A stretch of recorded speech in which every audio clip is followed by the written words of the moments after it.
Hello, everyone. It is Sunday afternoon. I spend a lot of my Sunday afternoons and evenings getting my week started with market research, looking through charts and graphs. A lot of our research partners provide weekly end and weekly ahead research reports, updating their models, whether it's a risk model or a growth model, talking about important things they're seeing in the markets or the economy, as well as highlighting some different opportunities. So I thought it would make sense for me, and might as well, since I'm doing the work, just go ahead and turn on my screen and record a couple of thoughts on some different charts or graphs I run across. This is what's on the screen right now. It's just a quick little snippet of what's kind of the most important things going on in the week ahead. So Monday and really all week will be more corporate earnings. That started last week with the financial companies, or a lot of financial companies. Only 5% of companies have reported thus far. But of those 5%, 84% are beating estimates with a 6.7% upside surprise. So really, really, really early, but a good start to corporate earnings. On Wednesday, we will get building permits and housing starts. With interest rates on 30-year mortgages over 7.5%. We expect to start to see some pretty, downward-looking numbers in building starts and building permits and housing starts. So that'll be key data to watch. On Thursday, two big things: jobless claims, and the most important thing for the entire week is probably Fed Chairman Powell will speak, updating what the Federal Reserve feels is going on in the economy, and hopefully give an indication of where they're at as far as raising, lowering, or pausing with interest rates moving forward. So with that, we'll jump into a few charts as I come across them. Here is Thrasher Analytics Maestro model. He updates this for us every single week. In this black line chart above is the S&P 500. These red boxes are their bearish model signals. So when they get a signal for a bearish market behind the scenes, then they're going to shade those in red. So you can see we've been in a bearish model according to his research here the last couple of weeks. And the Maestro model is a number ranging anywhere from minus 20 to plus 20. And you can see we're down here in the minus 14 range, pretty negative territory, which is below that red line, which is why we're in this bearish mode.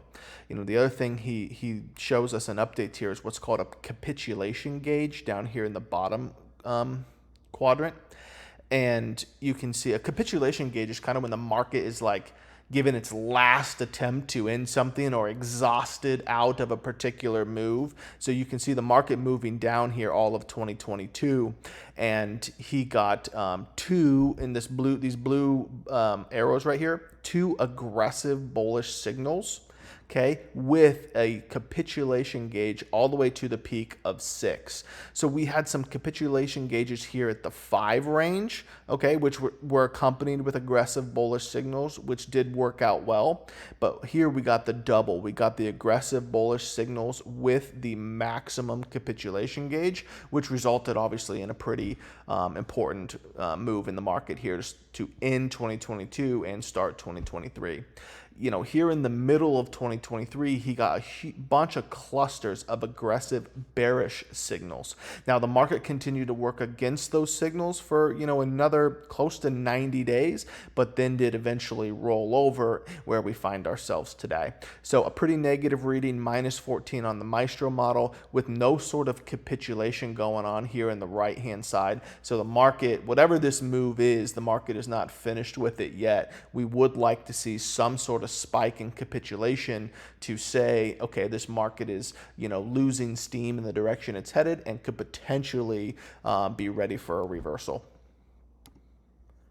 This here is the Thrasher Analytics risk appetite ratio. So it basically says, is the market willing to take risks, or is it risk off?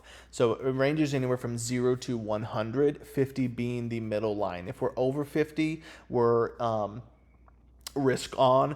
Below 50 would be risk off. Now, it's very hard to see, but over here on the left-hand side, you can see the different things he's looking at that he funnels into one number.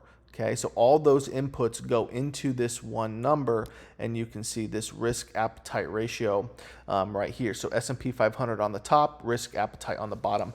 Pretty steadily decline in risk appetite all of 2023. And now he's drew this blue line in here the last several weeks, and you can see we broke below what had been support on that line. So we've fallen below that. So that's kind of a, eyes up kind of market wanting to take less risk. If we fall below that 50 number, that's going to be a sign that there's been quite a bit of exhaustion in the ability and the desire to take risk in the market, and would definitely keep us, on high watch for the market to move downward. Here, Mr. Thrasher's showing a little divergence in the S&P 600 or small cap stocks. Small cap stocks have been an absolute dog for several years now, just not participating in the market where the larger, say, S&P 500 or extremely large companies have been performing well. But what he's showing here is a possible divergence in where the market is headed versus where the index is headed versus all the stocks that make up that index. So what he's showing is a percentage of stocks hitting a 1 month low, a 3 month low, or a 6 month low. So more stocks hitting lows means we're going down, right? But more stocks not hitting lows is the potential for a reversal to happen. So you can see this happened back in 2022. The percentage of stocks hitting a 1 month low went through a period of declining here. A little peak was lower, and the market reverses and heads back higher. So not only is the S&P 500 back to that price where it reversed back in 2022, but we're also seeing a decline in the percentage of stocks hitting new lows. So if we can get a reversal out of this index and continue to see percentage of new stocks hitting lows continue to decline, it could be a potential sign that the small cap index is going to start participating in this market a little better. Here's just a quick glance at the S&P 500. You can see from the bottom in October of 2022, steady little incline here, marked by the green trend line. We tested that line in March, kind of when the regional banking crisis got started. We bounced off of that green line and continued to charge. Now we have a shorter term red downward trend line forming here. We touched that green trend line again last 2 weeks ago and have had a shorter term bounce off of that. So, this is going to be a really, really interesting time in the markets to say, hey, are we going to push up to that red line and break through it? And we're going to continue this kind of more near-term bull market, or are we going to run into this red line, reverse lower, and break through the green? So, I anticipate us bouncing around inside this triangle here for the next maybe 3 to 4 weeks, and then we're going to have a lot more information known at that time where this market might be headed next. Last thing I'll show for this evening is just a quick look at the bond market. This is the 10-year Treasury yield. Okay, so rates go higher, bonds go lower, rates go lower, bonds go higher, that inverse relationship. Now you can see we've obviously been heading higher in interest rates since early 2020 when the COVID crash came, and then obviously we really steepened that in 2022.